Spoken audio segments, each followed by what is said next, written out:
이강윤의 오늘, 이제는 정가 산책으로 함께합니다. 정치권 동향 생생하게 풀어드릴 분은요. 네, 한겨레 탐사보도팀 김환 기자, 안녕하세요. 네, 안녕하세요. 새해 복 많이 받으십시오. 네, 새해 복 많이 받으십시오. 문 대통령이 오늘 더 잘 사는 안전한 평화로운 대한민국 만들겠다, 이렇게 한마디로 간추리면 이게 될 것 같은데 올해 신년사 발표했죠? 네, 그렇습니다. 문재인 대통령이 오늘 서울 여의도 중소기업중앙회에서 신년사 성격의 인사말을 밝혔는데요. 네. 말씀하신 대로 요약하면 이제 새해 인사말의 화두는 경제였습니다. 그리고 뭐 공정, 일자리, 평화 이런 이제 키워드들이 들어 있었는데요. 네. 문재인 대통령은 저성장이 일상화됐고 선진 경제를 추격하던 경제 모델이 한계에 다다랐다. 우리 경제가 중대한 도전에 직면해 있다라는 사실을 인정을 했습니다. 네. 그래서 이 부분에 경제와 사회 구조를 큰 틀에서 바꾸기 위해 정책 방향을 정하고 제도적 틀을 만들어 왔다, 이렇게 얘기를 했는데요. 2019년에는 이 결과를 토대로 국민의 삶이 고르게 나아지고 불평등을 넘어 함께 잘 사는 사회로 가는 첫 해를 만들어 보겠다, 이렇게 밝혔습니다. 역시 경제가 가장 심각한 문제라는 것을 인식하고 있다. 그러니까 국민 여러분들 같이 의견을 모아서 잘 헤쳐나가자, 그런 의지의 표명이 아닌가 싶고, 오늘 그 신년사 격에 해당하는데 그 발표 장소도 여의도 중소기업회관인가 그랬죠? 네, 그렇습니다. 대통령이 여기서 신년사를 발표한 건 두 번째라고 하는데요. 네네. 문재인 대통령은 처음 이제 중소기업중앙회에서 신년사를 발표를 했습니다. 어제 북한 김정은 국무위원장이 발표한 그 13,000자나 된다는 어마어마한 분량의 신년사를 보면 국정을 종합적으로 외교 문제 이런 것까지 다 포괄하고 있는 데 비해서 오늘 우리 문 대통령께서 발표한 거 보면은 아무래도 경제 쪽에 좀 포커스가 모아진, 그러면 오늘 발표된 게 어제 김정은 국무위원장이 발표한 그 신년사에 해당하는 걸로 그냥 우리가 이해하면 될까요? 일단 정치 체제가 다르기 때문에 북한은 이제 거의 김정은 1인 체제이기 때문에 김정은 위원장이 정치, 사회, 경제, 문화 모든 분야에 대한 얘기를 하는 것이 어떤 지침 이런 것의 성격이 있을 텐데, 우리나라 경제 체제는 이제 그게 아니라 여러 가지 권력들이 분산돼 있고 대통령 입장에서도 이제 정책이나 이런 것들은 시스템에 의해서 집행이 되는 거고, 다만 이제 국가 운영의 기조 이런 것들을 대통령이 신년에 밝힌다, 이런 의미의 차이들이 있을 것 같은데요. 일단 어제 이제 김정은 위원장의 신년사가 우리 국민들이 보기에는 이제 그런 장면을 처음 봤기 때문에 굉장히 시각적인 충격을 많이 이제 오늘 얘기하시는 분들이 있던데요. 문재인 대통령은 이에 이제 화답하는 성격으로 한반도 신경제 구상 실현을 오늘 강하게 얘기를 했습니다. 동해안, 서해안, 접경지대를 가로지르는 3대 경제 벨트를 구축해서 어제 이제 김정은 위원장도 경제라는 그 단어를 38번 언급했다, 이런 이제 보도들도 나왔는데요. 문재인 대통령도 경제를 상당히 많이 언급을 하면서 흰 경제 구상을 실현해서 평화와 번영의 공동체를 만들겠다, 이런 얘기를 했는데요. 김정은 위원장의 신년사를 직접적으로 언급하진 않았지만 그 김정은 위원장이 말했던 이제 남북 교류와 경제 협력 이 부분에 대해서도 좀 구체적인 그 얘기를 하면서 의미적으로는 좀 화답이 될 수 있게 이렇게 좀 오늘 입장을 밝혔다, 이렇게 보시면 될 것 같습니다. 네, 당연히 화답 부분에 신경을 썼겠죠. 어제 김정은 국무위원장은 국방, 외교 이런 것까지 다 말했는데 오늘 발표에는 그런 부분은 조금 언급을 비껴가서 나중에 또 다른 분야로 또 발표를 하려나 이런 갑자기 생각이 좀 들었습니다. 자, 신재민 사태라고 해야 될까요? 여보세요?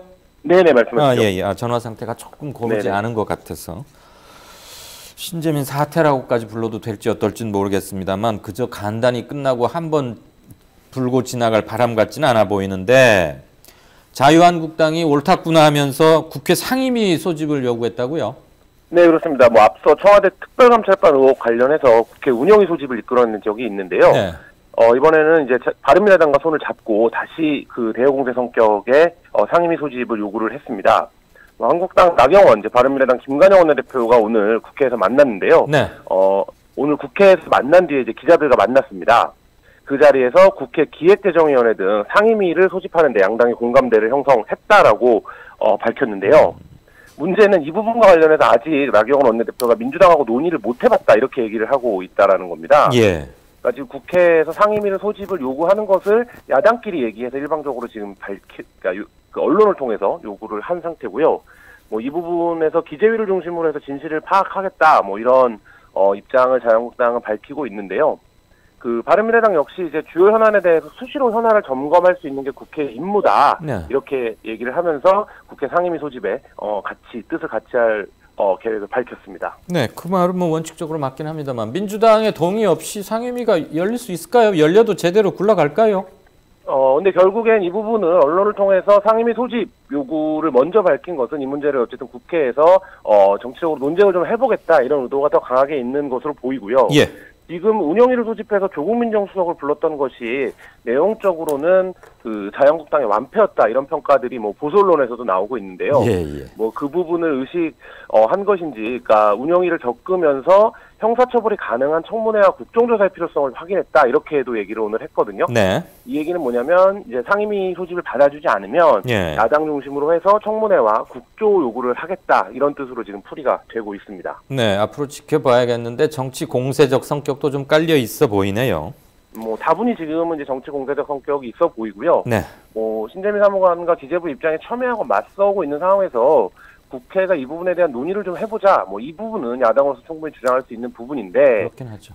그 부분에 대한 좀 합의 프로세스 이런 것들을 거치지 않은 채 좀 요구 정제되지 않은 말들을 쏟아내는 것들은 다분히 문제를 좀 정쟁으로 끌고 가겠다. 뭐 이렇게 의도가 엿보입니다. 언론 플레이부터 먼저 한 꼴이 됐군요. 네네. 자, 기재부 신재민 전 사무관 고발했습니까? 아직은 고발장 내지 않았습니까? 오전에 갑자기 이제 신재민 전 사무관이 기자회견을 하겠다라는 입장이 나오면서 했죠, 조금 전에. 네네, 조금 전에 이제 기자회견을 했는데요. 기재부는 뭐 고발을 뭐 했느냐 할 것이냐가 중요한 게 아니라 공무상 비밀을 누설한 혐의가 명백하다라는 입장입니다. 그러니까 그 부분에 대해서는 이제 법정으로 문제가 넘어갈 것 같고요. 그 신재민 전 사무관에 대해서 원래 오늘 오전에 이제 고발 조치할 계획이었는데 직무상 취득한 비밀을 누설하는 것은 금지되어 있습니다. 그 부분에 대해서 그리고 소관 업무가 아닌 자료를 편취해서 대외 공개한 것 뭐 이런 부분들에 대해서는 그 업무상 비밀 누설죄와 공무상 비밀 누설죄를 동시에 적용해서 고발하는 것을 검토 중이다 이렇게 일단 기재부는 입장을 밝히고 있고요. 뭐 이 부분은 2년 이하의 징역이나 5년 이하의 자격정지에 처해지기 때문에 굉장히 좀 중대한 범죄로 지금 처벌이 되는 범죄입니다. 네, 이것도 역시 검찰 손으로 넘어갈 게 확실해 보입니다. 자, 뭐 해마다 연초면 이런 여론조사들 많이 나오죠. 차기 대권 주자 여론조사 누가 1위 했나요? 그 결론부터 말씀드리면 더불어민주당 소속인 이낙연 국무총리가 지금 선호도 1위를 유지하고 있는데요.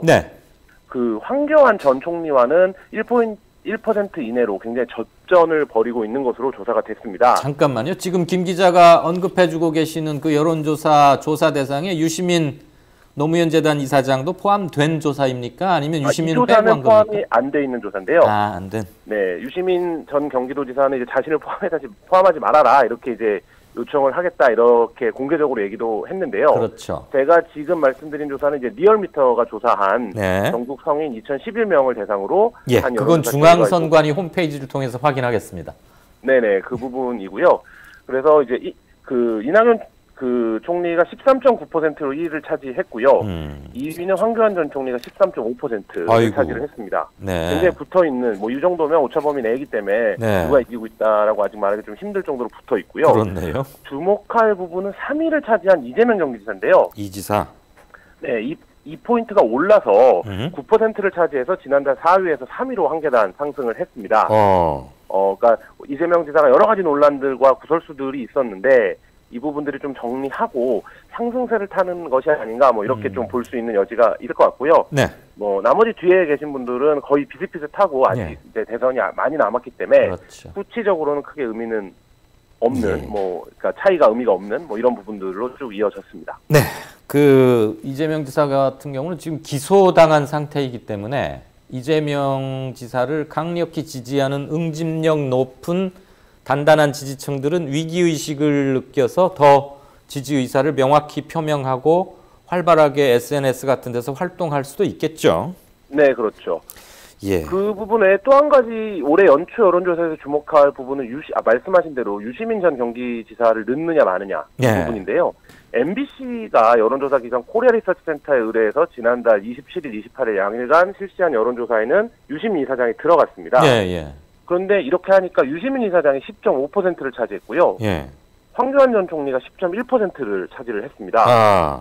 그러니까 유시민 노무현재단 이사장이 한 1위를 차지를 한 건데요. 그러면 이낙연 지사가 조금 밀리고 네. 범 여권에서는 유시민, 저쪽에서는 네네. 황교안. 이렇게 되는 거죠.